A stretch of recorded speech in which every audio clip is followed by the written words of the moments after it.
Assalamualaikum warahmatullahi wabarakatuh. Perkenalkan, nama saya Cynthia Alisa. Jadi di sini merupakan video penyelesaian UTS analisis laporan keuangan. Jadi di sini saya akan membahas 3 submateri, yaitu jenis dan komponen laporan keuangan, dan pengantar analisis laporan keuangan, dan juga pengantar analisis rasio. Jadi yang pertama yang akan saya jelaskan yaitu mengenai jenis dan komponen dalam laporan keuangan. Nah, perusahaan dalam membuat laporan keuangan itu mempunyai beberapa jenis laporan keuangan, antara lain yaitu laporan neraca, laporan laba rugi, laporan perubahan modal, laporan arus kas, dan juga laporan catatan atas laporan keuangan. Laporan neraca itu merupakan laporan yang menunjukkan posisi keuangan perusahaan pada tanggal tertentu. Ada beberapa komponen yang termasuk dalam laporan neraca ini, yaitu aktiva atau aset, liabilitas, kewajiban atau utang, dan juga ekuitas atau modal. Yang termasuk dalam aktiva atau aset yaitu aktiva lancar dan juga aktiva tidak lancar. Aktiva lancar itu seperti kas, rekening pada bank, deposito berjangka, surat berharga, piutang, pinjaman yang diberikan, dan juga biaya yang dibayar di muka. Kemudian yang termasuk dalam aktiva tidak lancar itu seperti gedung, tanah, piutang jangka panjang, dan juga uang jaminan.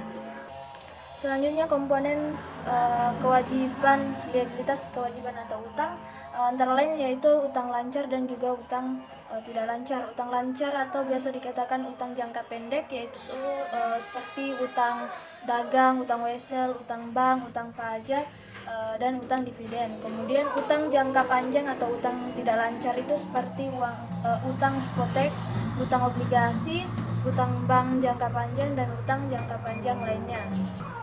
Lalu selanjutnya yang termasuk dalam modal atau ekuitas yaitu modal saham, agio saham, laba ditahan, cadangan laba, dan juga modal sumbangan. Selanjutnya jenis laporan keuangan yang kedua yaitu laporan laba rugi. Jadi laporan laba rugi ini merupakan laporan keuangan yang menggambarkan suatu pendapatan atau hasil usaha perusahaan dalam periode tertentu. Laporan ini biasanya menggambarkan jumlah pendapatan, sumber-sumber pendapatan, jumlah biaya, dan juga jenis biaya yang selama periode tertentu. Nah, dari jumlah biaya dan jumlah pendapatan ini terdapat selisih yang kemudian disebut sebagai laba atau rugi.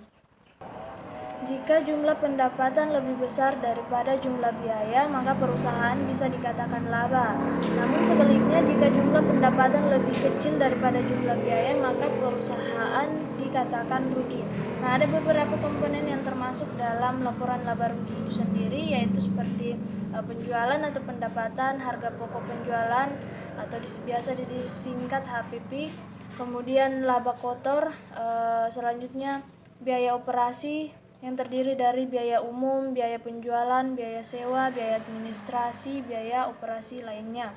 Kemudian ada juga laba kotor operasional, lalu biaya penyusutan, kemudian pendapatan bersih operasi, laba sebelum harga bunga dan pajak, kemudian biaya bunga yaitu seperti bunga wesel, bunga bank, bunga hipotek, bunga obligasi, dan bunga lainnya. Kemudian ada juga laba sebelum pajak, kemudian ada biaya pajak, biaya laba sesudah bunga dan pajak. Kemudian yang terakhir ada laba per lembar saham. Selanjutnya jenis laporan yang ketiga yaitu laporan keuangan, laporan perubahan modal. Laporan perubahan modal ini merupakan jenis laporan keuangan yang berisi jumlah dan jenis modal yang dimiliki pada perusahaan pada saat ini. Kemudian laporan ini juga menjelaskan perubahan modal dan sebab-sebab mengapa terjadinya perubahan modal di perusahaan. Laporan perubahan modal ini jarang dibuat bila tidak terjadi perubahan modal. Artinya laporan ini dibuat ketika memang ada perubahan modal. Kemudian Jenis laporan keuangan yang keempat yaitu laporan arus kas. Laporan arus kas itu merupakan laporan yang menunjukkan semua aspek yang berkaitan dengan kegiatan perusahaan, baik yang berpengaruh langsung maupun tidak berpengaruh langsung terhadap kas. Laporan arus kas itu disusun berdasarkan konsep kas selama periode laporan. Jadi laporan ini terdiri dari kas masuk dan juga kas keluar selama periode tertentu. Kas yang masuk itu terdiri dari uang yang masuk ke perusahaan seperti hasil penjualan atau penerimaan dalam bentuk lainnya. Kemudian kas keluar itu merupakan jumlah pengeluaran dan jenis-jenis pengeluarannya, seperti pembayaran biaya operasional perusahaan. Lalu jenis laporan keuangan yang terakhir yaitu laporan catatan atas laporan keuangan. Laporan catatan atas laporan keuangan ini merupakan laporan yang memberikan informasi apabila ada laporan keuangan yang memerlukan penjelasan tertentu. Artinya terkadang komponen atau nilai dalam sebuah laporan keuangan yang perlu diberikan penjelasan lebih rinci terlebih dahulu sehingga lebih jelas. Nah, hal ini diperlukan agar pihak-pihak yang berkepentingan itu tidak salah paham dalam menafsirkannya. Selanjutnya saya akan menjelaskan mengenai submateri yang kedua, yaitu pengantar analisis laporan keuangan. Jadi, analisis laporan keuangan itu merupakan alat yang sangat penting untuk memperoleh sebuah informasi yang berkaitan dengan posisi keuangan perusahaan, serta hasil yang telah dicapai sehubungan dengan pemilihan strategi perusahaan yang akan ditetapkan. Nah, setelah laporan keuangan itu disusun berdasarkan data yang relevan, serta dilakukan dengan prosedur akuntansi dan penilaian yang benar, maka terlihat kondisi keuangan perusahaan yang sesungguhnya. Kondisi keuangan yang dimaksud di sini adalah dapat diketahuinya beberapa jumlah harta atau kekayaan, kemudian kewajiban atau hutang, serta modal atau ekuitas dalam laporan neraca yang dimiliki. Kemudian juga akan diketahui beberapa jumlah pendapatan yang diterima dan jumlah biaya yang dikeluarkan selama periode tertentu, serta dapat diketahui bagaimana hasil-hasil usaha atau laba rugi yang diperoleh selama periode tertentu dari laporan laba rugi yang disajikan. Kemudian ada beberapa tujuan utama mengapa analisis laporan keuangan itu dilakukan, yaitu antara lain untuk penyaringan atau screening berbagai aktivitas bisnis yang akan dilakukan di masa yang akan mendatang. Kemudian untuk peramalan atau forecasting, yaitu kondisi keuangan perusahaan di masa sekarang ataupun masa mendatang seperti apa. Kemudian yang ketiga yaitu untuk diagnosa atau diagnosis kemungkinan terjadinya masalah dalam ruang lingkup bidang operasi dan keuangan. Kemudian bisa dibuatkan sebuah strategi untuk mengatasi permasalahannya.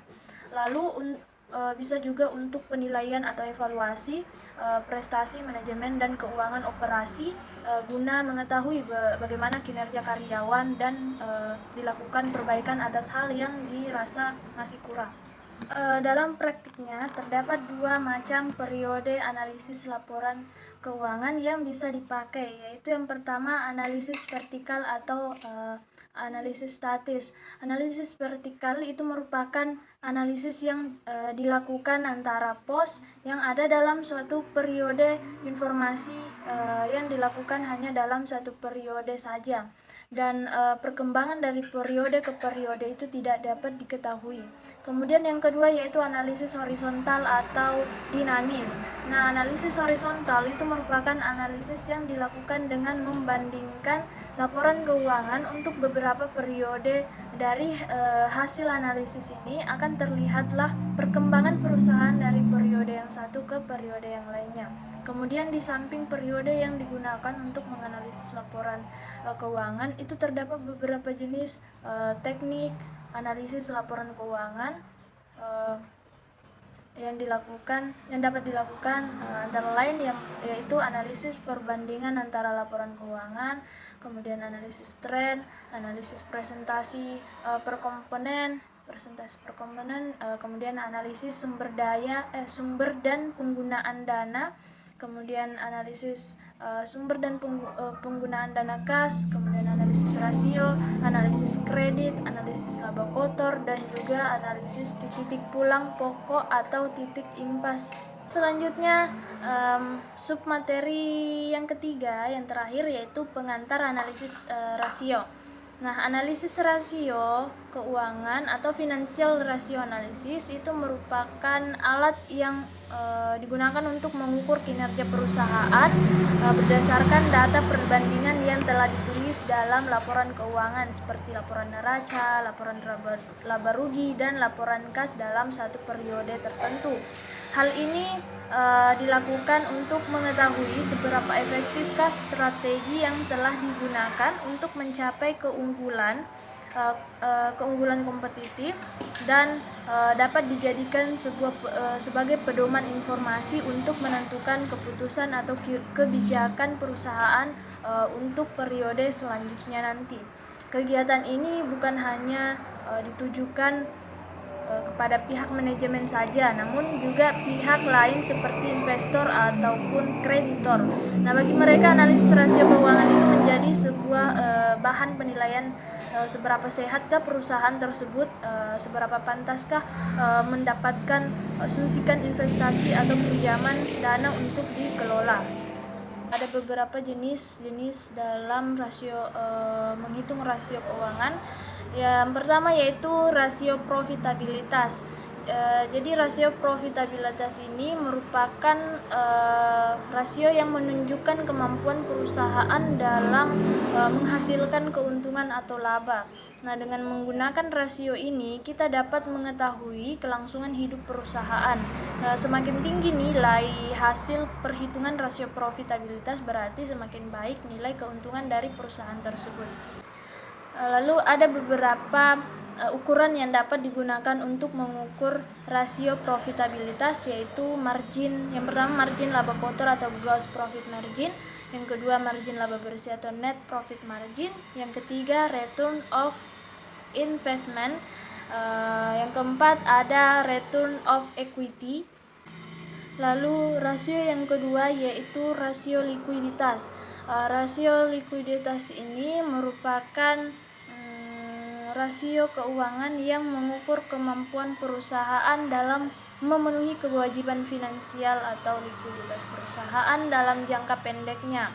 Nah, rasio likuiditas ini dapat dibagi lagi menjadi 3 jenis untuk mengukur rasio likuiditasnya itu. Yang pertama yaitu rasio lancar atau current ratio. Kemudian yang kedua yaitu rasio cepat atau quick ratio. Lalu yang terakhir, yang ketiga yaitu rasio kas atau cash ratio. Kemudian selanjutnya rasio yang ketiga yaitu rasio solvabilitas. Nah, rasio solvabilitas ini bertujuan untuk mengukur tingkat pengelolaan sumber dana dan kemampuan perusahaan dalam memenuhi kewajiban jangka panjang dan juga jangka pendeknya. Rumus dari rasio solvabilitas ini yaitu rasio utang terhadap aktiva atau total debt to asset ratio. Lalu yang kedua yaitu rasio utang terhadap ekuitasnya atau total debt to equity ratio. Selanjutnya jenis rasio yang keempat yaitu rasio aktivitas. Rasio aktivitas ini mengukur seberapa efektif perusahaan dalam memanfaatkan segala sumber daya yang dimilikinya. Dalam financial ratio analysis, aktivitas yang rendah pada tingkat penjualan tertentu itu akan bisa mengakibatkan semakin besarnya dana lebih yang tertanam pada aktiva. Nah, dana lebih ini yang dimana dampak dari aktivitas rendah itu menjadi lebih baik jika ditanamkan pada aktivitas yang lebih produktif. Rumus yang digunakan dalam rasio ini yaitu yang pertama perputaran piutang atau receivable turnover, kemudian yang kedua perputaran persediaan atau inventory turnover, yang ketiga yaitu perputaran aktiva tetap, keempat yaitu perputaran aktiva total, yang kelima yaitu perputaran rata tagihan, dan terakhir yaitu perputaran modal kerja. Nah, itulah beberapa jenis dalam rasio keuangan. Namun yang paling umum metode yang biasa digunakan dalam analisis rasio keuangan perusahaan itu ada dua, yaitu analisis common sense dan time series. Analisis common sense maksudnya adalah analisis yang membandingkan perubahan dalam pos-pos dengan total aktiva, pasiva, dan juga penjualan. Nah, perbandingan ini biasanya disajikan dalam persentase per komponen dalam laporan keuangan, baik dalam laporan neraca maupun dalam laporan laba rugi. Dalam analisis ini perusahaan itu akan mendapatkan informasi berupa komposisi investasi atau aktiva dan juga struktur modal atau pasiva. Komposisi investasi yang dimaksud adalah komposisi relativitas aktiva lancar dan terhadap aktiva tetap. Sedangkan struktur modal itu menggambarkan relativitas utang perusahaan terhadap modal sendiri. Kemudian analisis yang kedua yaitu analisis time series dan forecasting. Analisis ini digunakan untuk membandingkan data keuangan pada periode tertentu, terutama sebagai bahan peramalan atau proyeksi kondisi keuangan di masa depan. Baik, mungkin hanya itu saja yang dapat saya jelaskan mengenai materi dari analisis laporan keuangan. Kurang dan lebihnya mohon dimaafkan. Wassalamualaikum warahmatullahi wabarakatuh.